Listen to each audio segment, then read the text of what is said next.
Hello everyone, welcome back. इस video में हम देखने वाले हैं क्वेश्चंस जो कि प्रीवियस ईयर में पूछे गए हैं गेट में।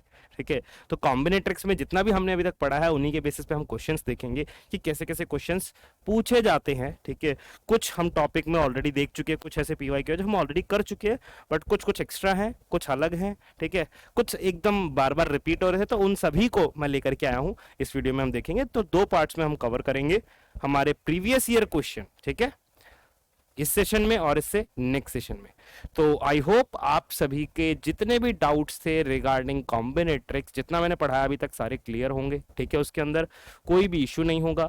तो एक बार जल्दी से लाइक और शेयर जरूर करना इस सेशन को। ठीक है, तो शुरू करते हैं अब बिना किसी देरी के। रिकॉर्डेड सेशन है तो ज्यादा क्या ही हम बोलेंगे अभी। ठीक है, तो देखो भाई, पहला क्वेश्चन तो आपको ये दिख ही रहा होगा, याद आ रहा होगा भाई कौन से कंसेप्ट पे बेस्ड है ये क्वेश्चन। थोड़ा सा सोचेंगे अगर तो आपको याद आएगा, it is based on pigeon hole principle. ठीक है, तो किस तरीके से करेंगे इसे, देखो। What is the minimum number of ordered pairs of non negative numbers. इस टाइप का क्वेश्चन हम ऑलरेडी, जब मैंने पिजन होल प्रिंसिपल पढ़ाया था तब हम कर चुके हैं ऑलरेडी इस टाइप का क्वेश्चन। ठीक है, तो नंबर ऑफ ऑर्डर्ड पेयर्स आपको बताने हैं, ordered pairs of non negative numbers that should be chosen, जो आपके पास होने चाहिए to ensure that there are two pairs, कम से कम दो तो ऐसे पेयर्स होंगे ही होंगे, सच दैट, दो पेयर्स के नाम बता रहा है भाई, ए बी और सी डी, ऐसे दो पेयर मान लेते हैं, such that A will be equal to C mod 3। A जो वैल्यू होगी वो सी का अगर मैं मॉड्यूलस 3 करूंगा तो उसके बराबर आएगी, और जो बी की वैल्यू होगी वो क्या होगी, अरे कहां गया वो, मिसिंग आई गेस, एंड हाँ ये रहा, and b is equal to D mod 5, and b is equal to D mod 5। ठीक है, तो इस तरीके से होना चाहिए। तो कहने का मतलब क्या है, एक एग्जांपल अगर मैं लूं तो ऑर्डर्ड पेयर्स क्या क्या हो सकते हैं, नॉन नेगेटिव नंबर्स के लिए बोल रहा है तो 0 4 हो सकता है, मैं कुछ भी रैंडमली लिख रहा हूं, 5 7 हो सकता है, 9 8 हो सकता है, 6 3 हो सकता है, 5 7 हो सकता है। ओके, लिख दिया है ये तो 5 7। ठीक है, 4 8 हो सकता है। ठीक है, 12 5 हो सकता है, 9 20 हो सकता है, any random ordered pairs I have return. ठीक है, तो ये बहुत सारे रैंडम ऑर्डर्ड पेयर्स हैं आपके सामने। अब ये जो रैंडम ऑर्डर्ड पेयर्स हैं इनके अंदर ये बोल रहा है कम से कम आपके पास ऐसे दो हो सच दैट, मान लो ये ए कॉमा बी है, मान लो ये सी कॉमा डी है। ठीक है, तो C मॉड्यूलस 3 अगर मैं करूं, मॉड्यूलस 3 का मतलब क्या है कि जो ये नंबर है इसको 3 से डिवाइड करने पे जो रिमाइंडर आएगा that is C mod 3। Mod 3 का मतलब ये है remainder which you get after division. Modulus 3 का मतलब रिमाइंडर जो आपको मिलेगा आफ्टर डिवीजन बाय 3। ठीक है, तो 5 को 3 से डिवाइड करने पर रिमाइंडर क्या मिलेगा, इट विल बी 2। तो क्या ये वैल्यू 2 है, नहीं। ठीक है, और इसको किससे करना था, मॉड्यूलस 5 था, 5 करोगे तो ये भी कितना आएगा 2, तो 2 2 होना चाहिए था। 2 2 अगर होता, अगर 2 2 होता तो इसकी पेयरिंग 2 2 के साथ हो जाती, लेकिन वो नहीं है। ये मैंने ऐसे ही बहुत सारे रैंडम ऑर्डर्ड पेयर लिख रखे हैं। तो आपको बताना है आपके पास मिनिमम कितने ऑर्डर्ड पेयर एक्स्ट्रा होने चाहिए सच दैट उसमें कम से कम एक ऐसे पेयर्स मिल जाए A B comma C D, such that C mod 3 will be equal to A and B mod 5 will be equal to B, D mod 5। ठीक है, तो ये आपको पता लगाना है। तो देखो यार कितना सिंपल है। आप मुझे ये बताइए, कोई भी नंबर हो, ये C mod 3 की बात कर रहा है ना, आप मुझे बताइए यहां पे कोई भी नंबर लिखूं इसकी कितनी वैल्यू आ सकती है, मॉड्यूलस करने पर 3 से कितनी कितनी वैल्यू आ सकती है यार। रिमाइंडर तो अगर मैं 3 से डिवाइड कर रहा हूं तो या तो 0 ही बनेगा, या 1 ही बनेगा, या 2 ही बनेगा, इसके अलावा तो है ही नहीं पॉसिबिलिटी। इसी तरीके से अगर मैं बोलूं डी मॉड 5 तो इसकी क्या क्या पॉसिबिलिटीज आ सकती है, इसके लिए भी सिंपल है भाई, या तो 0 ही आएगा, या 1 ही आएगा, या 2 ही आएगा, या 3 ही आएगा, या 4 ही आएगा, यही पॉसिबिलिटीज बनेगी भाई। तो कहने का मतलब है कि यार अगर मैं इनसे सारे के सारे ऑर्डर्ड पेयर्स बना लूं, क्यों, देखो कोई भी नंबर सी आएगा वो मॉड्यूलस 3 करेगा, कोई भी नंबर डी होगा ऑर्डर्ड पेयर में मॉड्यूलस 5 करूंगा, तो ये मैच होना चाहिए। यानी कि पहला पार्ट जो मैं ए बी का ढूंढ रहा हूं, पहला पार्ट इनमें से कुछ होना चाहिए मिलने के लिए, और दूसरा पार्ट इनमें से कुछ होना चाहिए मिलने के लिए, तो मैं बोल दूंगा CD कोई भी हो उसके करस्पॉन्डिंग पक्का पक्का मेरे पास एक ऑर्डर्ड पेयर ए बी रहेगा जो मिलेगा इससे। अब वो क्या क्या बनेंगे आपके सामने है भाई, देखो 0 और फिर इसको पेयरिंग कर लो इसके साथ, सभी के साथ, फिर 1 को उठा के इन सब के साथ। क्यों? क्योंकि ये वैल्यूज ऑफ ए बता रहा है, ये वैल्यूज ऑफ बी बता रहा है, क्योंकि C mod 3 must be equal to a बोल रहा था ये, तो वैल्यूज ऑफ ए क्या हो सकती है, ये क्या है, वैल्यूज ऑफ बी। तो आप इस तरीके से देखोगे तो क्या क्या बन रहा होगा, एक मैं थोड़ा लिख देता हूं, क्लियर हो जाएगा। 0,0, 0,1, 0,2, 0,3, 0,4, ठीक है। ऐसे ही 1,0, 1,2, सॉरी 1,1, 1,2, 1,3, 1,4, 2,0, 2,1, 2,2, 2,3, 2,4। अब गौर से देखो बी की ये सारी वैल्यूज हैं इसमें, ऐसे अगर आप देखोगे तो बी की वैल्यू 0, 1, 2, 3, 4, 0, 1, 2, 3, 4, 0, 1, 2, 3, 4, और ए की वैल्यूज भी ये आगे वाला देख लो, इसमें सब में 0 है, इसमें सब में 1 है, इसमें 2 है। तो ये सारे पेयर्स बन गए जो जो आ सकता था, जो जो आ सकता था। अगर मैं कोई भी नंबर लेकर के आऊं, कोई भी नंबर, कोई भी ऑर्डर्ड पेयर में लेके आऊं, मान लो 17,8, मान लो 19,67, मान लो 33,58, नॉट 58, लेट्स से 56। तो देखो 17 मॉड्यूलस 3 कितना होगा भाई, मेरे को पता है इट विल बी 2, क्योंकि भाई 15, 3 5 जा 15, 2 रिमाइंडर बचेगा, तो ये वाला पार्ट तो 2 के बराबर आएगा मॉड्यूलस करने पे। 8 मॉड्यूलस 5 कितना आएगा, ये आएगा 3। तो क्या 2,3 मेरे पास है पहले से, एकदम अवेलेबल है। इसके लिए चेक करो 33 मॉड्यूलस 3 कितना आएगा, ये देगा 0। 56 मॉड्यूलस 5 ये कितना देगा, ये देगा 1। क्या मेरे पास 0,1 ऑलरेडी अवेलेबल है, यस। तो कुल मिलाकर के जितने भी ये देता ए की पॉसिबल वैल्यूज, बी की पॉसिबल वैल्यूज, उन सब से मैंने सारे पेयर बना लिए। अब ये तो है ही डिस्टिंक्ट पेयर्स सारे के सारे, इसके अलावा जैसे ही कोई भी अलग लेके आऊंगा पक्का उसके करस्पॉन्डिंग एक मेरे को पेयर मिल जाएगा जिसमें A will be equal to C mod 3 and B will be equal to D mod 5। तो टोटल कितने होने चाहिए आपके पास ऐसे ऑर्डर्ड पेयर्स, यहां पर गौर से देखो यार, ये कितने ऑर्डर्ड पेयर्स हैं, ये हैं 15, 15। अब कोई भी एक एक्स्ट्रा एलिमेंट जैसे ही आएगा, कोई भी एक एक्स्ट्रा, जैसे कि मैंने बोला 17,8 लिया आया तो इधर मैच कर गया, मैंने 19,67 लिया, इसके करस्पॉन्डिंग क्या आएगा, 19 मॉड्यूलस 3 1, 67 मॉड्यूलस 5 2, तो 1,2 है ना भाई। तो भाई पेयरिंग आ रही है, तो या तो ये होगा, कोई भी हो, कोई भी इनके अलावा नया पेयर लेके आऊंगा तो C मॉड्यूलस 3 और D मॉड्यूलस 5 करने पे इनमें से किसी ना किसी पेयर से मैचिंग हो जाएगी। तो कहने का मतलब है कितने एलिमेंट होने चाहिए, 15 + 1 16, 16 is the answer. This must be clear. Pigeon hole principle पे बेस्ड है, ऑलरेडी हम अच्छे से सीख चुके हैं, यहां पर फिर से मैंने आपको थोड़ा सा अच्छे से बता दिया है, ठीक है। आगे बढ़ते हैं। आई गेस ये क्वेश्चन अच्छे से क्लियर होगा आपको। ये इस टाइप का प्रॉब्लम हम ऑलरेडी देख चुके हैं भाई, ठीक है। तो यहां पे करना क्या था, बस आपको ये देखना था ए और बी की क्या पॉसिबल वैल्यूज हो सकती है।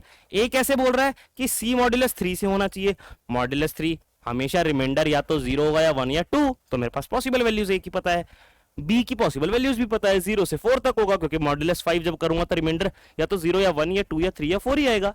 तो ए और बी की जो भी पॉसिबल वैल्यूज आ रही है उनसे सबसे ऑर्डर्ड पेयर बना लिए, तो यूनिक पेयर्स तो मेरे को पता चल गया। अब इनके अलावा जैसे कोई नया पेयर लेके आऊंगा वो किसी ना किसी के साथ ये वाली प्रॉपर्टी तो शेयर कर रहा होगा, ये वाली प्रॉपर्टी तो पक्का शेयर कर ही रहा होगा, ठीक है। क्लियर है। चलिए नेक्स्ट क्वेश्चन देखते हैं अब हम। ओके तो ये क्वेश्चन भी मैंने कराया हुआ है, ट्री मेथड के अंदर मैंने डिस्कस किया था, लेकिन फिर मैंने वहां पर बोला था कि यार इसका ऑल्टरनेटिव एक अप्रोच है, क्योंकि आप बोल रहे थे कि सर बहुत ना लंबा मेथड हो जाता है। ये पीवाईक्यू का क्वेश्चन नहीं है, बट आप बोल रहे थे कि सर ट्री डायग्राम में इतना कॉम्प्लिकेशन, मतलब कॉम्प्लिकेशन नहीं है, बहुत सिंपल है, बट लेवल्स बढ़ते जाते हैं ना तो बहुत मेसी हो जाता है। सिंपल बट मेसी अप्रोच थी, तो मैंने बोला था कुछ ऑल्टरनेट मेथड भी है, अप्रोच भी है, उसको भी यूज कर सकते हैं। तो देखते हैं वो ऑल्टरनेट अप्रोच क्या कहती है यहाँ पर इस सेकंड क्वेश्चन के लिए। अगर आपने ट्री मेथड वाला जो सेशन है वो देखा हुआ है तो आपको ये याद होगा, मैंने क्वेश्चन सॉल्व कराया हुआ है, ठीक है, ट्री मेथड वाली अप्रोच से। अब यहां पर हम देखेंगे कि इसको ऑल्टरनेटिव अप्रोच से कैसे सॉल्व कर सकते हैं। तो क्या बोला गया था भाई कि प्लेऑफ जो होगा वो दो टीम्स के बीच में होगा। ज्यादा से ज्यादा कितने मैच होंगे? ज्यादा से ज्यादा मैच होंगे 5 matches will be played maximum. The first team that wins the 3 games wins the playoff. जो भी टीम सबसे पहले 3 मैच जीत जाएगी वो प्लेऑफ जीत जाएगी। तो प्लेऑफ का मतलब आप एक तरह से समझ लो टूर्नामेंट हो रहा है, टूर्नामेंट, ठीक है। तो टूर्नामेंट में मैक्सिमम 5 मैच होने हैं और कोई भी टीम अगर 3 मैच सबसे पहले जीत गई तो वो टीम टूर्नामेंट जीत जाएगी। For an example let's say there are 2 teams, first is F, second team is S, ठीक है। रिप्रेजेंट मैं कर रहा हूं, बस फर्स्ट टीम को मैं एफ से रिप्रेजेंट कर रहा हूं, सेकेंड टीम को मैं एस से रिप्रेजेंट कर रहा हूं। तो देखो ये एफ एफ एफ का मतलब है पहला मैच भी फर्स्ट जीती, सेकेंड मैच भी फर्स्ट जीती, थर्ड मैच भी फर्स्ट ही जीती, तो वो तो टूर्नामेंट जीत गई, ठीक है। अगर मैं लिख दूं एफ एस एस एस, इसका मतलब है फर्स्ट मैच एफ जीता, सेकेंड मैच सेकेंड जीता, सेकेंड टीम जीती, थर्ड मैच सेकेंड टीम जीती, फोर्थ मैच सेकेंड टीम जीती। तो यहां पर भी देखो 3 मैच लगातार सेकेंड ने जीत लिए। कौन सी टीम सबसे पहले 3 मैच जीत रही है, ये मुद्दा इंपॉर्टेंट है। तो देखो यार यहां पे फर्स्ट ने प्लेऑफ जीता था, यहां पे सेकेंड ने, ऐसे ही first second second first first. अब यहां पे देखो यहां पे टोटल 5 मैच हुए, there are total 5 matches. This is first match, second match, third match, fourth match, fifth match.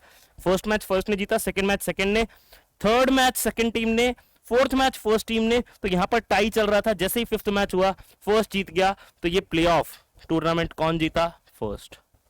तो ये तो हुई बेसिक अंडरस्टैंडिंग जो मैं बताना चाह रहा हूं कि कोई भी जो टीम है वो प्लेऑफ किस तरीके से जीतेगी। जो भी टीम सबसे पहले अपने 3 मैच जीत जाएगी वो टीम टूर्नामेंट जीत जाएगी, वो टीम प्लेऑफ जीत जाएगी, ठीक है। इतना अगर क्लियर है तो देखो जितने तरीके से समझिएगा, सिमेट्री बहुत मेजर रोल प्ले करती है मैथ्स में, फिजिक्स में सिमेट्री बहुत बड़ा रोल प्ले करती है। तो आप ये बताइए जब इतनी सी चीज दे रखी है तो will there not be equal chances कि भाई जितने तरीके से एफ जीतेगा उतने ही तरीके से सेकेंड टीम भी जीत सकती है। जितने तरीके से आप बोल रहे हो फर्स्ट टीम विंस,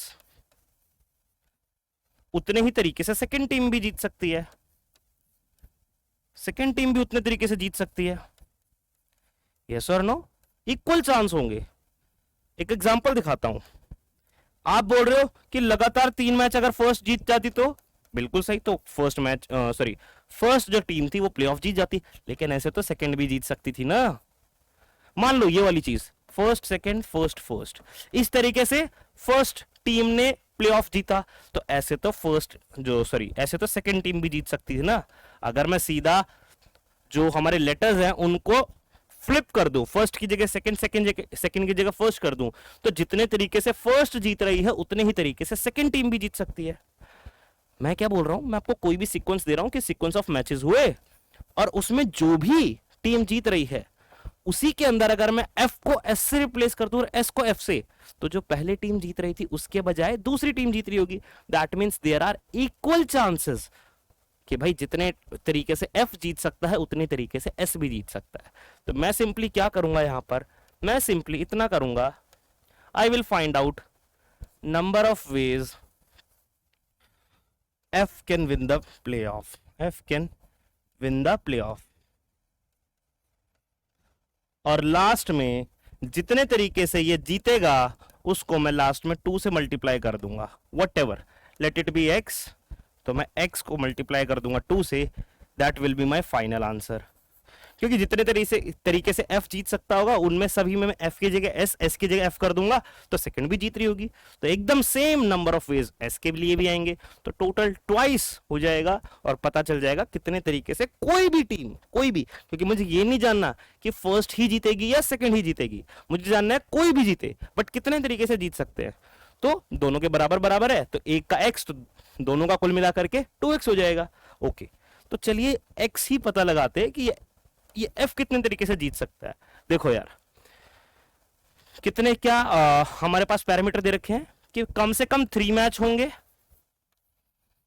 क्योंकि भाई अगर 3 मैच ही नहीं हुए तो आप प्लेऑफ कैसे जीता हुआ बोलोगे, क्योंकि कंडीशन ही है कि सबसे पहले 3 मैच जीतने हैं। तो 3 मैच में अगर कोई प्लेऑफ जीत रहा है तो पक्का एफ ने लगातार तीनों मैच जीते हैं। अगर 4 मैचेस में एफ प्लेऑफ जीत रहा है तो कुछ ऐसा है कि फर्स्ट जो है 3 मैच तो जीत रहा है, पर सेकंड भी 1 मैच जीता है। जो सेकंड टीम है उसने भी 1 मैच जीता है। अब वो सेकंड मैच कहां जीता होगा, वो यहां पर भी आ सकता है, यहां पर भी आ सकता है, यहां पर भी आ सकता है, यहां पर आ सकता है। सोचो, अगर मैं बोलूं सेकंड टीम यहां पर जीतती तो ये क्या बनता, ये बनता एफ एफ एफ एस। तो ये तो अलाउड ही नहीं है। क्यों?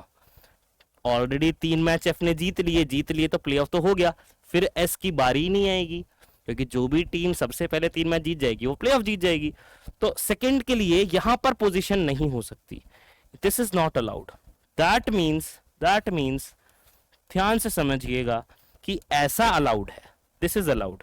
जैसे मैं अगर आपको एग्जांपल बताना चाहूं, एस ट्रिपल एफ, तो अब देखिए यहां पे 4 मैच हुए हैं और एफ ने प्लेऑफ जीता है। दूसरी कंडीशन क्या है, एफ एस एफ एफ, ये इस वाले के लिए, ये इस वाले के लिए, और एक लास्ट में यहां पर दिखाऊंगा एफ एफ एस एफ। देखो अच्छे से देखो, तो अगर फर्स्ट मैच एस जीतती, सेकंड टीम जीतती, तो 4 मैचेस में इस तरीके से फर्स्ट टीम जीत सकती है। अगर सेकंड मैच सेकंड टीम जीत रही है तो 4 मैचेस में इस तरीके से फर्स्ट टीम जीत सकती है। अगर थर्ड मैच सेकंड टीम जीतती तो इस तरीके से टोटल मेरा क्या हो सकता है भाई, फर्स्ट जीत सकती है। ठीक है, प्लेऑफ। तो आपके पास आपको दिख रहा होगा देयर वर 3 पोजीशंस ओनली। सो यहां पर 4 मैचेस में ये जो जीत सकती है, there are 3 ways for this, there is only 1 way for this. Okay, what about 5 matches? 5 matches का भी देख लेते हैं भाई। 5 मैचेस में किस तरीके से जीतेंगे? सो फॉर दैट इतना तो तय है कि लास्ट मैच आपका फर्स्ट ही जीतेगी। So this is the 5th match, this is 5th match. So बात क्या है, अब सेकंड टीम कहां कहां आ सकती है? सेकंड टीम लगातार यहां आ सकती है, सेकंड टीम लगातार यहां आ सकती है, सेकंड टीम लगातार यहां आ सकती है, लगातार या तो यहां पर या यहां पर या यहां पर। और अगर लगातार नहीं जीते हैं सेकंड ने, एक एक करके जीता है, तो क्या हो सकता है? तो कुछ इस तरीके से होता है, फर्स्ट फर्स्ट फर्स्ट। अभी भी ये 5th मैच ही रहेगा, क्योंकि लास्ट मैच में जीतेगा फर्स्ट तभी तो जीतेगा प्लेऑफ।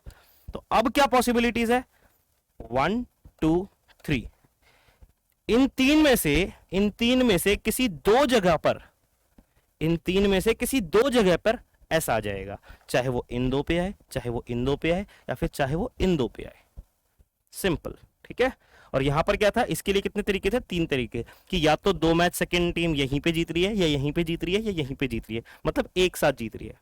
या तो सेकंड टीम एक साथ 2-2 मैच जीत रही है, या फिर अलग अलग 2 मैच जीत रही है। अलग अलग है तो ये वाला केसेस होगा कि या तो यहां होगा या यहां या यहां। और अगर एक साथ जीत रही है तो यहां पर होगे दोनों एक साथ, या यहां। ठीक है, तो इस तरीके से आप देख पाओगे टोटल कितने तरीके से जीत सकती है। ठीक है, तो how many ways are there?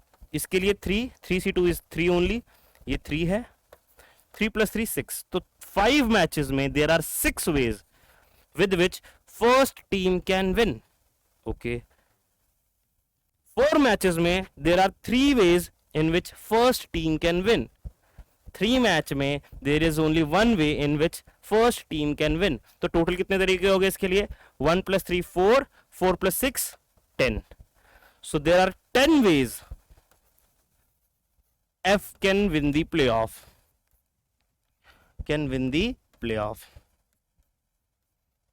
तो भाई टोटल तरीके से कोई भी टीम कितना, 10 तरीके से अगर F जीत सकता है तो 10 तरीके से S भी जीत सकता है। तो टोटल कितने तरीके से कोई भी प्लेऑफ जीता जा सकता है? 20 veg. 2 × 10, that is 20 ways are there through which any team can win the playoff. That's it, simple. Okay? तो यहां पर आपको इन शॉर्ट बस इतना समझना था कि अगर 3 मैच में कोई प्लेऑफ जीतेगा तो कैसे जीत सकता है? लास्ट मैच तो पक्का फर्स्ट ही जीतेगा, मतलब वो पर्टिकुलर टीम जीतेगी, बाकी के 2 मैच भी उसको ही जीतने पड़ेंगे क्योंकि 3 मैच है, तो एक ही तरीका हुआ, there is only one way. ठीक है, 4 मैच में अगर जीतना है तो भाई देखो प्ले ऑफ कोई भी जीते, लास्ट मैच तो वही जीत रहा होगा जिसको आपको जिताना है, तो ये 4th मैच है। अब आपको देखना होगा कि भाई 3 मैच तो उसे जीतना ही है। अब सेकेंड टीम इनमें कहां कहां पर आ सकती है, इनमें से कहीं पर भी एक पे आ सकती थी, या तो यहां पे आ जाती है, यहां पे, यहां पे, तो वही 3C1 veg, that is 3 veg. इसी तरीके से 5th मैच में अगर आपको फर्स्ट को जिताना था, अगर आपको फर्स्ट को जिताना था तो क्या था भाई,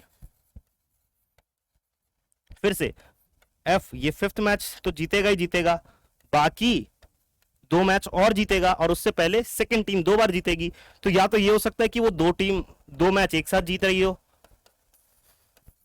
या फिर वो अलग अलग जीत रही हो,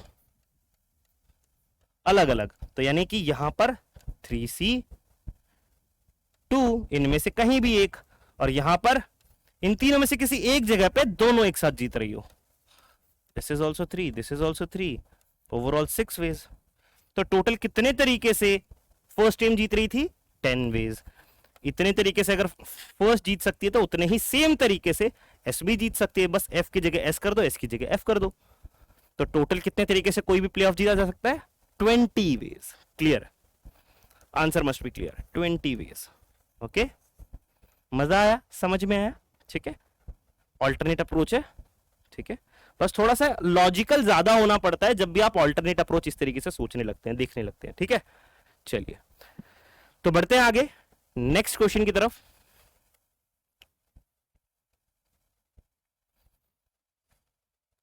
देखो भाई, लिलैक के लिए भी मैंने आपको बताया था, लिलैक के लिए भी मैंने आपको बताया था। ठीक है, तो इसका भी आपने ट्री मेथड से किया होगा, 12 आंसर आया होगा। अब देखते हैं कि ये वैसे कैसे होगा। तो मैं पहले ओरिजिनल वर्ड लिख लेता हूं और फिर हम बात करेंगे कितने तरीके से आप इसके डिरेंजमेंट बता सकते हो, डिरेंजमेंट या फिर ये कह दो अरेंजमेंट, सच दैट कोई भी लेटर अपनी ओरिजिनल पोजीशन पे ना हो। This is position number 1, position number 2, 3, 4, 5। तो कोई भी लेटर अपनी इन गिवन पोजीशन पर नहीं होना चाहिए। ठीक है, ओके। तो यहां पर ने एक बहुत अच्छी चीज दे रखी थी जिसकी वजह से आप सोच सकते थे कि थोड़ा जल्दी मैं सॉल्व कर सकता हूं इस प्रॉब्लम को, और वो चीज क्या थी, देखो वो चीज ये थी कि आपको एल रिपीट करवा रखा था, एल वॉज रिपीटेड। तो पक्का पक्का है कोई भी एल फर्स्ट और थर्ड पे नहीं आ सकता, कोई भी एल फर्स्ट और थर्ड पोजीशन पे नहीं आ सकता। दैट मीन्स वो कहां का आएगा, या तो 2 और 4 पे आएगा, या तो 2 और 5 पे आएगा, या फिर 4 और 5 पे आएगा। बस इतने ही तरीके हैं, 3 ही केसेस हैं। अच्छे से समझिए भाई, इस चीज को अच्छे से समझिएगा, जो भी मैं चीज आपको बोल रहा हूं यहां पर, वेरी इंपॉर्टेंट, वेरी इंपॉर्टेंट। मैंने क्या बोला कि जब एल कोई भी लेटर अपने ओरिजिनल पोजीशन पे नहीं रहेगा, दैट मींस एल 1 और 3 पे नहीं आ सकते। अब एल ही 2 हैं तो एल के ही बेसिस पे मैंने केसेस बना लिए कि एल 1 3 पे ना आए तो कहां कहां जा सकते हैं। एल हो सकता है 2 4 पे जाए, 2 5 पे जाए, या फिर 4 5 पे, 2 4 2 5 4 5, यही तो तरीके हैं। अब देख लो हर एक के लिए क्या क्या चॉइस बनेगी भाई, हर एक के लिए कितनी कितनी चॉइस बनेगी। अब देखो इसके अंदर आई का तो एल ने संभाल लिया, ए का भी एल ने संभाल लिया, तो कहने का मतलब है बस इस सी के लिए ये मेक श्योर करना है कि ये सी यहां पर ना आए, बस ये सी यहां पर नहीं आना चाहिए, काम मेरा डन हो जाएगा। ठीक है, तो ये सी यहां पर ना है, उसके लिए मेरे पास कितने तरीके हैं कि आई या फिर ए में से किसी एक को डाल दूं। तो 2 चॉइसेस आर देयर। वो 2 चॉइसेस क्या है, आई या फिर ए में से कोई भी एक में यहां पर रख दूं, क्योंकि देखो ए की जगह पे एल बैठा है, आई की जगह पे एल बैठा है। ठीक है, तो सी की जगह पे बस सी नहीं होना चाहिए, क्योंकि एल भी अपनी पोजीशंस पे नहीं है, और आई और ए की जगह एल ने ले रखी है, तो उनका कोई उनको दिक्कत ही नहीं है, ओरिजिनल पोजीशन पे वो आ ही नहीं पाएंगे। सिर्फ सी का दिक्कत है कि सी की पोजीशन पे सी नहीं आना चाहिए। तो आपने बोला सी की पोजीशन पे मैं कोई और रखूंगा। अब वो कोई और कौन सा हो सकता है, एल तो रखे गए, तो आई या ए में से इधर कोई एक आ जाए। अब यहां पे कितनी चॉइस बच गई भाई, 2 पोजीशन बच गई, और आपके पास लेटर कौन कितने बच गए, 2 लेटर। यहां पे जो भी रखा गया होगा उनमें से एक बच जाएगा, और एक सी बचेगा, और एक सी बचेगा। अब उनमें से कोई भी यहां पर रख दो पहले, या फिर यहां पर रख दो, 2 तरीके होंगे। लेट से आपने एक एग्जांपल के लिए बोल रहा हूं, मान लीजिए यहां पे आपने रखा आई, तो आपके पास ए बचा और यहां से सी बचा। तो या तो यहां पर बोल दो आई और सी में से कोई एक आ सकता है, जो भी रखोगे फिर यहां पे लास्ट में एक ही तरीका बचेगा। दो पोजीशन दो लेटर कितने तरीके से अरेंज हो सकते हैं भाई, 2 फैक्टोरियल। दो पोजीशन दो लेटर, क्योंकि जब आपने यहां पर आई रख दोगे ए बचेगा और एक सी बचेगा, तो दो पोजीशन बची है, दो लेटर बचे हैं, अलग अलग है। दो पोजीशन पे दो लेटर कितने तरीके से अरेंज हो सकते हैं, 2 फैक्टोरियल। तो ये 2 चॉइस इनटू यहां पर कितने तरीके से अरेंज हो सकते हैं, बाकी के जो बचेंगे 2 फैक्टोरियल। तो कितना बनेगा, 2 इंटू 2 फैक्टोरियल। ये 2 ways just because of this 2 factorial, जो ये वाली पोजीशंस थी। ठीक है, सिमिलरली यहां पर देखिए भाई, एकदम सिमिलरली यहां पर देखिए, अब L ने I की जगह ले ली, इस L ने C की जगह ले ली। अब यहां पर A नहीं होना चाहिए, यहां पे C नहीं होना चाहिए था, यहां पर A नहीं होना चाहिए। तो अब यहां पर फिर से दो चॉइस आएगी कि I या फिर C में से कोई आना चाहिए। 2 चॉइस क्या आएगी, I या फिर C में से कोई आना चाहिए। मान लो इधर रखा गया, तो अब इन दोनों पोजीशन पे इसमें से एक बच जाएगा और एक A बचा होगा। तो दो डिफरेंट लेटर दो पोजीशन पे कितने तरीके से अरेंज हो सकते हैं, 2 फैक्टोरियल। तो इसके लिए 2 चॉइस और इसके लिए 2 फैक्टोरियल तरीके। अगेन कितना बन जाएगा, 2 इंटू 2 फैक्टोरियल। अब यहां पर भी सेम सिलसिला भाई, ठीक है, कि भाई यहां पर मेरा आई नहीं होना चाहिए। So there are 2 choice over here. कौन कौन सी है, ए और सी, दोनों में से कोई एक आएगा। और जैसे ही कोई रख दूंगा, तब बाद में यहां पर दो लेटर बचेंगे रखने के लिए और दो पोजीशन है, दो पोजीशन पे दो लेटर्स, डिफरेंट लेटर्स कितने तरीके से अरेंज कर सकते हो, 2 फैक्टोरियल। तो 2 चॉइसेस के लिए इनटू 2 फैक्टोरियल तरीके से बाद में जो अरेंज कर रहे हो। What is this, this is 4। What is this, this is 4। What is this, this is 4। Answer कितना हो जाएगा, 12। There are 12 number of permutations in which no letter is present at its original position when the word is created from the letter of word lilac. This must be clear भाई, it must be clear, very simple। ठीक है, तरीका समझ में आया होगा, बहुत simple सी चीज है। एक बार फिर से बता दूं तो सिंपल सी चीज थी, कोई भी लेटर आपको ओरिजिनल पोजीशन पे नहीं चाहिए था, क्योंकि मेरे एल रिपीट कर रहे थे तो मेरे को लगा इन्हीं से फायदा उठाते हैं, इन्हीं को रख के पहले देखते हैं। तो एल एल कहां कहां पे आ सकते हैं, इधर तो आ नहीं सकते, तो कहां कहां, इधर इधर इधर इधर और इधर इधर। तो ये 3 केसेस बन गए, केस 1, केस 2, केस 3। ठीक है, अब इन तीनों ही केसेस में दूसरी चीज क्या कि भाई इधर सी के अभी स्पेस खाली था, तो सी यहां पर नहीं आना चाहिए था, तो कोई और लेटर यहां पे डालना पड़ेगा आई और ए में से, तो 2 चॉइस। अब यहां पर जैसे दो में से कोई एक रख दूंगा, तो यहां पर तो बल्ले बल्ले, यहां पर क्योंकि ओरिजिनल प्लेस वाला है ही नहीं कोई, तो 2 लेटर बचेंगे, 2 पोजीशन कितने तरीके से अरेंज कर सकता हूं, 2 फैक्टोरियल। सेम यहां पे ए नहीं आना चाहिए, यहां पर आई नहीं आना चाहिए, 2 चॉइस यहां पे, 2 चॉइस यहां पे, बाकी 2 पोजीशन पे 2 फैक्टोरियल तरीके से अरेंजमेंट। वही करा, 4 4 4 12 आंसर आ गया आपका। क्लियर है, आगे बढ़ते हैं भाई, नेक्स्ट क्वेश्चन।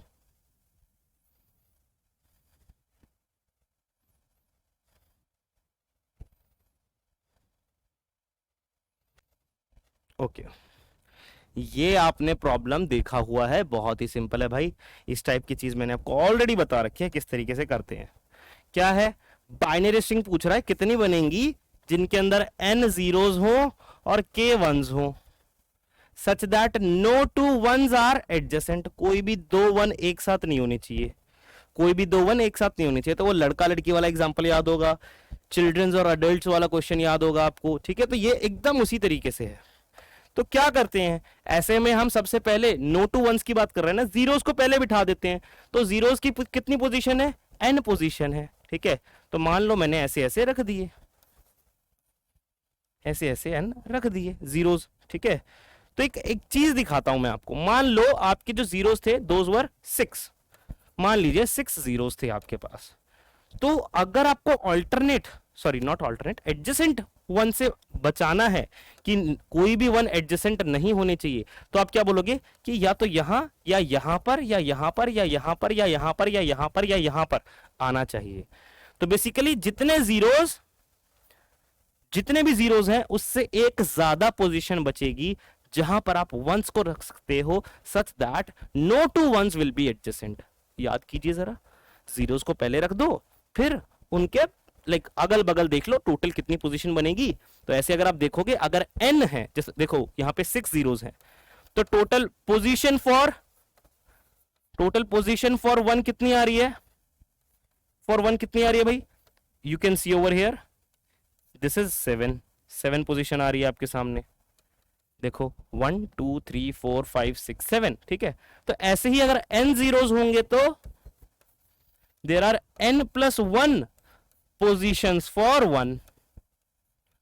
लेकिन मेरे पास n+1 1 तो है नहीं, मेरे पास कम है, k1s are only there, only k1s are there. तो मुझे बस क्या करना है, मुझे n+1 पोजीशन में से k पोजीशंस पर 1 रख देना है, ठीक है। अब ये सारे जीरो एक जैसे हैं तो जीरो का कोई अरेंजमेंट तो होगा नहीं, सारे वन एक जैसे होंगे उनका भी कोई अरेंजमेंट नहीं होगा। तो सिंपल सी चीज है कि n+1 पोजीशंस में से किन्हीं भी k पोजीशन पे आप सीधा 1 को रख दोगे तो आपको नंबर ऑफ स्ट्रिंग्स मिल जाएंगी जिनके अंदर की no two ones are adjacent such that you are having n zeros and k ones। Clear है? कितना सिंपल प्रॉब्लम था भाई, ठीक है। आगे बढ़ते हैं, वेरी सिंपल।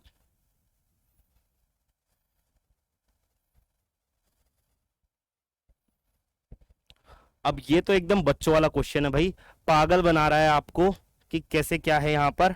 देखो अच्छे से समझना इस चीज को। Let A be a sequence of 8 distinct integers. एक ए है कोई सीक्वेंस ऑफ इंटीजर्स है जिसके अंदर एग्जांपल के तौर पे मैं आपके सामने लिख देता हूं।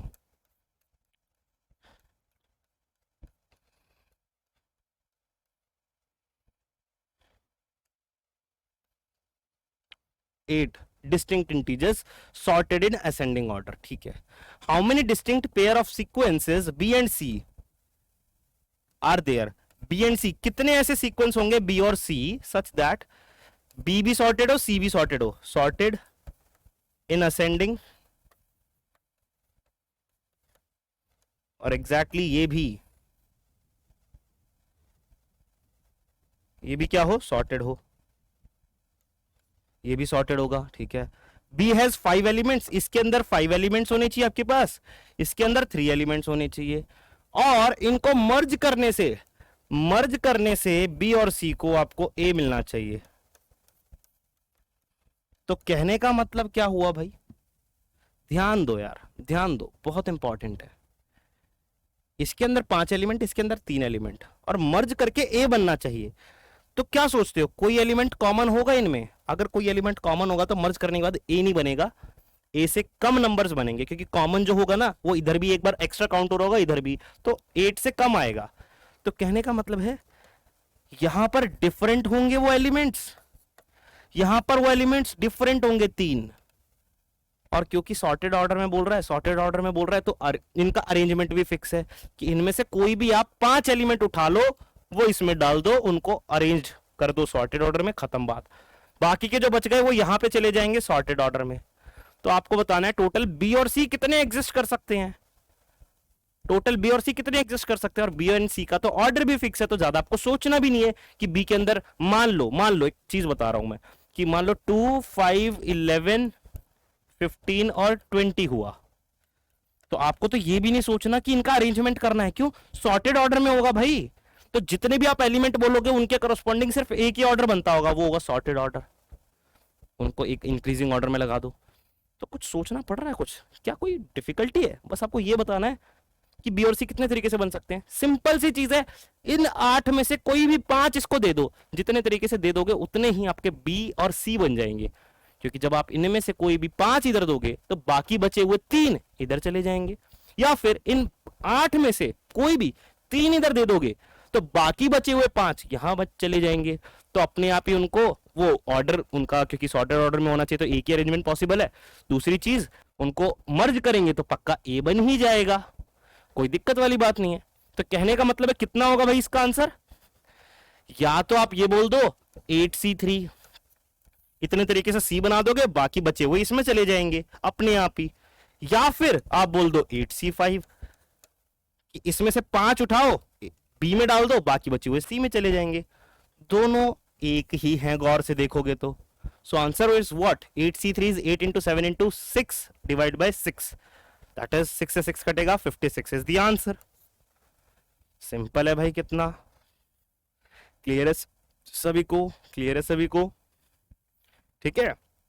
बहुत सिंपल है, बहुत सिंपल है। चलिए, तो इसमें ज्यादा कुछ नहीं था यार, बस ये ना कंफ्यूज करने के लिए ऐसे लैंग्वेज बदल रखी है। आपको एक गिवन सेट से ही दो सेट निकालने हैं और उसमें दोनों सेट में अलग अलग एलिमेंट होने चाहिए, तभी तो उनको मर्ज करने पे ये बनेगा। और गिवन नंबर ऑफ एलिमेंट 5 और 3 है। भाई अगर बोल देता इधर 6 इधर 4 होंगे, यहाँ पे 6 एलिमेंट होंगे यहाँ पे 4, तो पक्का कुछ डुप्लीकेट एलिमेंट होंगे बी और सी को जब हम मिलाएंगे तो ऐसा तो कुछ है नहीं। ये 5 + 3 8 बनता है और 8 ही आपके ए में एलिमेंट्स है। तो सिंपल सी चीज थी, कोई भी 5 उठा के बी में डालना था, बचे हुए अपने आप सी में जाने थे, खत्म बात। ठीक है, आगे बढ़ते हैं।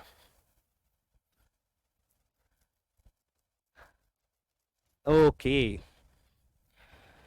सो there are n couples who are invited to a party। ठीक है,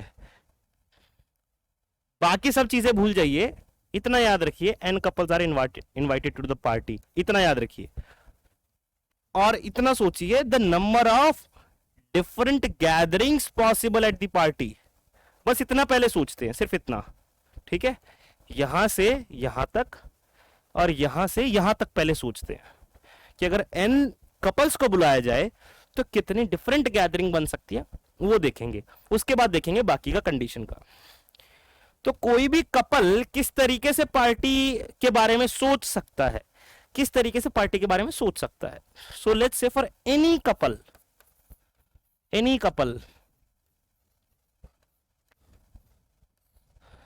there are following choices।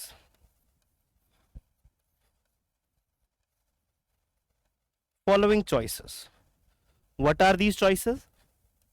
what are these choices? देखो भाई, हस्बैंड है, वाइफ है, कि या तो वो दोनों जाएंगे, दिस इज फर्स्ट चॉइस, या फिर हस्बैंड जाए वाइफ ना जाए, दिस इज सेकेंड चॉइस, या फिर हस्बैंड ना जाए वाइफ जाए, थर्ड चॉइस, या फिर कोई भी ना जाए, दिस इज फोर्थ चॉइस। किसी भी कपल के पास ये 4 तरीके हैं ये सोचने के कि हम पार्टी का क्या करें, पार्टी में दोनों चलते हैं, मैं जाता हूं या तुम जाओ, या फिर दोनों ही रहने देते हैं, ये 4 तरीके हैं। तो अगर सोचोगे ना, अगर कुछ ना दिया होता, सिर्फ पूछा जाता in how many ways the gathering is possible, अगर n कपल्स को इनवाइट किया, so it is going to be for each couple कितने तरीके हैं भाई, 4 ways. 4 ways for the first couple, 4 ways for the second couple, 4 ways for the third couple, 4 ways for the fourth couple, 4 ways for the fifth couple, 4 for the sixth, कब तक, till nth couple।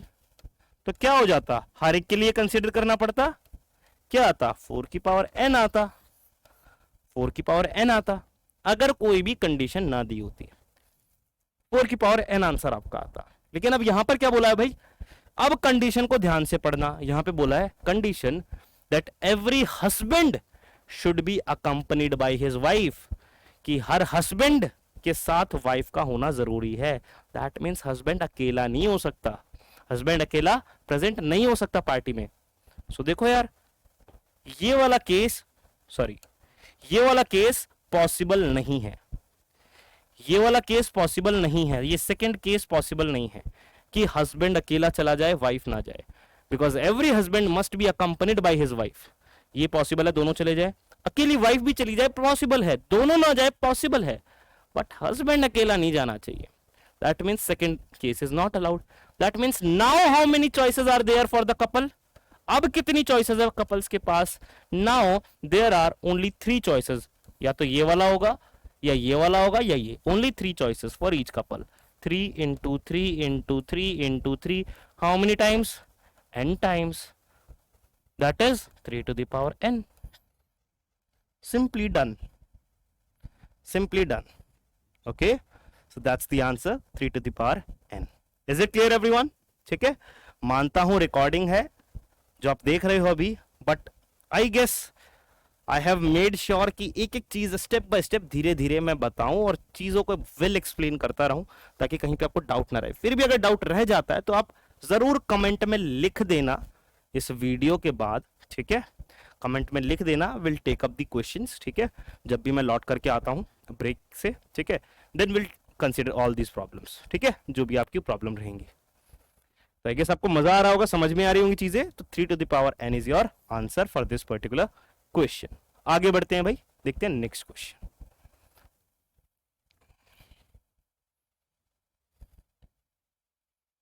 चलो भाई आगे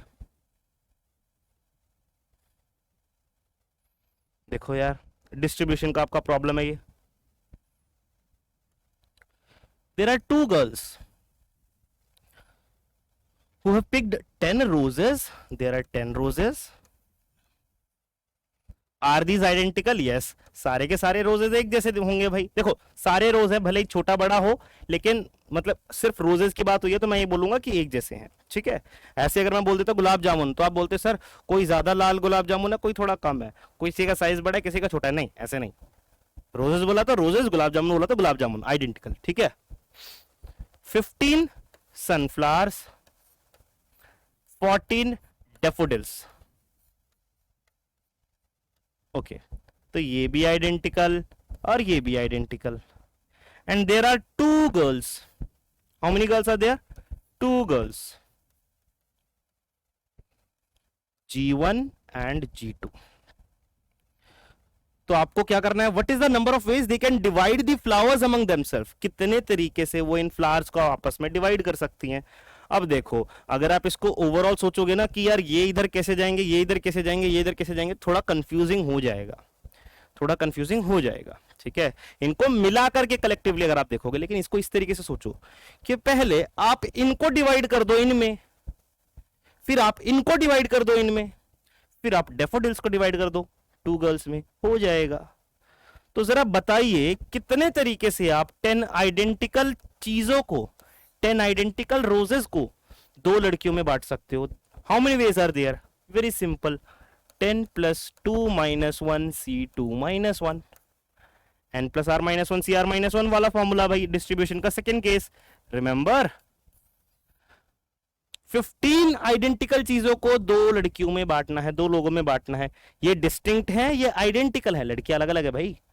distinct, distinct, identical, identical roses है सारे, identical sunflowers हैं, identical ही सारे daffodils होंगे। तो इनको पहले आइडेंटिकल है सारे, पहले इनको डिस्ट्रीब्यूट किया, उसके बाद ये सारे आइडेंटिकल है, फिर इनको डिस्ट्रीब्यूट, फिर ये सारे आइडेंटिकल है, इनको डिस्ट्रीब्यूट, ठीक है?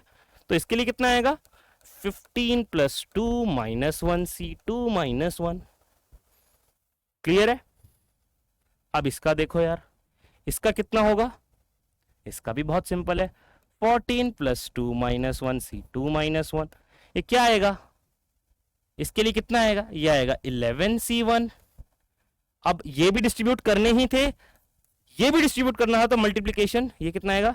16 C1 इनटू ये भी करने ही थे, 15 C1। What is this? This is nothing but 11 × 16 × 15। तो ये आ जाएगा आपका 2640, ठीक है? So the answer is C, 2640।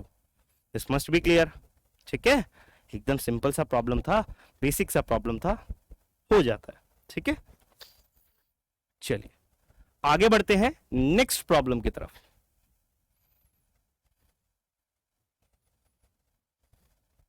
यार एकदम सेम चीज है, एकदम सेम चीज, ठीक है? क्या बोला गया है यहां पे? क्या बोला गया है? There are m identical balls. भाई m आइडेंटिकल बॉल्स है आपके पास, जिनको कि n डिस्टिंक्ट बैग्स में रखना है। तो डिस्ट्रीब्यूशन क्या रहने वाला है भाई? आइडेंटिकल चीजों का डिस्ट्रीब्यूशन है डिस्टिंक्ट में, ठीक है? कौन सा केस बनेगा ये आपका? ये बनेगा आपका case number 2। Again second case of distribution. Formula कौन सा लगता है वहां पे? n + r - 1 CR - 1। इसको थोड़ा करेक्ट लिख देता हूं, क्योंकि यहां पर भी n और r की वैल्यूज कुछ है, तो थोड़ा सा कैपिटल में लिख देता हूं मैं, n + r - 1 CR r-1, ये फॉर्मूला यूज होगा, ठीक है। अगर कोई भी कंडीशन अलग से ना दी हुई तो वरना कुछ ना कुछ छेड़छाड़ करनी पड़ती है, जैसे यहाँ पे छेड़छाड़ करनी पड़ेगी। क्यों? क्योंकि अब यहाँ पर बोला है हमें कुछ, क्या बोला है देखो, यहाँ पे बोला गया है भाई ये when that m is greater than equal to kn, कि m बहुत ज्यादा है, दैट मीन्स हमारे पास जो नंबर ऑफ बॉल्स है वो और बहुत ज्यादा है हमारे kn से, ठीक है। kn का मतलब है k कोई इंटीजर है, n टाइम्स ऑफ k से बहुत ज्यादा है, sorry k times of n से बहुत ज्यादा है, where k is a natural number, कोई नेचुरल नंबर है, ठीक है। In how many ways can the ball be placed in the bags, कितने तरीके से बॉल्स को आप बैग्स में रख सकते हो। If each bag must contain at least k balls, ताकि हर एक बैग में कितने बैग हैं, b1 b2, और सारे डिफरेंट है, बोला गया भाई डिस्टिंक्ट बैग है, b3 b4 up to bn bags हैं। हर एक बैग में कितनी बॉल्स रखनी है, कम से कम k बॉल्स रखनी है। तो याद है वो जो इक्वेशन वाला हमने क्वेश्चन किया था, और भी जो भी हमने गुलाब जामुन या लड्डू बांट रहे हो कुछ भी हो, उनके अंदर हम बोलते हैं भाई जिसकी जितनी रिक्वायरमेंट है पहले दे दो, फिर अपन सारी चीज को ओवरऑल डिस्ट्रीब्यूट कर देंगे जैसे नॉर्मली करते हैं। तो यहां पे बोला गया कि हर एक के पास कम से कम के होने चाहिए, तो सबको के बॉल्स दे दो यार। तो आपने बोला ठीक है भाई, के इसको दे दिए, के इसको दे दिए, के इसको दे दिए, के इसको, के इसको। तो जब के बॉल्स दे दी तो कितनी डिस्ट्रीब्यूट हो गई और कितनी बची, k into n balls already allotted, already allotted, उनको अलॉट कर दिया है to satisfy minimum condition, by minimum condition. Now how much balls are left, number of balls left for the distribution, left कितनी बच गई भाई, टोटल कितनी थी, m थी, m में से kn डिस्ट्रीब्यूट हो चुकी है, तो बची कितनी, m माइनस kn बच गई।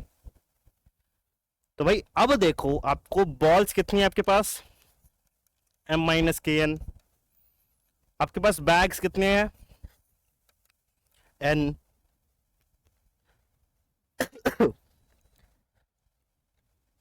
ओके। तो डिस्ट्रीब्यूशन कितना आएगा भाई, फॉर्मूला आपके सामने है, n plus r minus one C r minus one. ये क्या होता था, ये n होता था, ये r होता था। तो देख लो यार, n plus r minus one C r minus one. अब ये मत बोलना सर ये आपने r लिखा, ये भी r लिखा, ये m बोल रहे थे, क्या ये भाई देखो ये n इसके बराबर है, ये r इसके बराबर है, फॉर्मूला ये है, तो इस n की जगह मैंने ये लिख दिया, इस r की जगह मैंने ये लिख दिया, सिंपल, आपके पास आंसर आ जाएगा। That means which one? This is the answer. Clear है सभी को अच्छे से, yes or no? तो आई गेस चीजें आपको अच्छे से क्लियर हुई होंगी कि किस तरीके के क्वेश्चन पहले पूछे गए हैं, ठीक है। बहुत बेसिक से प्रॉब्लम्स हैं, आपको बस थोड़ा सा सोचना पड़ता है, आराम से फिर क्वेश्चन बन जाता है, कोई ज्यादा ऐसी दिक्कत वाली बात नहीं है। आई गेस आपको ये रिकॉर्डेड भले ही रहा हो, लेकिन इसको एज अ एकदम लाइव सेशन की तरह आपको लगा होगा और आपको मजा आया होगा, ठीक है। लाइक जरूर किया होगा आपने, अगर अभी तक भी नहीं किया होगा इस सेशन को तो प्लीज लाइक कीजिएगा, शेयर कीजिएगा, ठीक है। और कमेंट में लिखिएगा कि सर कैसा था, बताइएगा मुझे, ठीक है, ये सेशन कैसा था, ठीक है, रिकॉर्डेड ही सही। अब गैर मौजूदगी में भाई कुछ तो आपके लिए लाइक कमिटमेंट बनता है, जब पिछली बार गया था नहीं करवा पाया था इतना, ठीक है, बट इस बार थोड़ा सा ब्रेक ले रहा था, इस बार जरूर आपके लिए कुछ दिया है, ठीक है। सो लाइक शेयर करिएगा और इसी सीक्वेंस में और चीजें आती रहेंगी जब तक मैं फिजिकली प्रेजेंट नहीं हो जाता हूं, छोटे से ब्रेक पर हूं अभी, ठीक है। तो जरूर लाइक शेयर करिएगा और आई गेस आप सभी को ये मजा आया होगा। इन क्वेश्चंस को एक बार फिर से खुद से प्रैक्टिस करिएगा बिना देखे कि आप सॉल्व कर पा रहे हो। कुछ और क्वेश्चंस हैं जो हम देखेंगे हमारे नेक्स्ट यूट्यूब सेशन में, जो कि प्रीमियर होगा आज से 2 दिन बाद, ठीक है।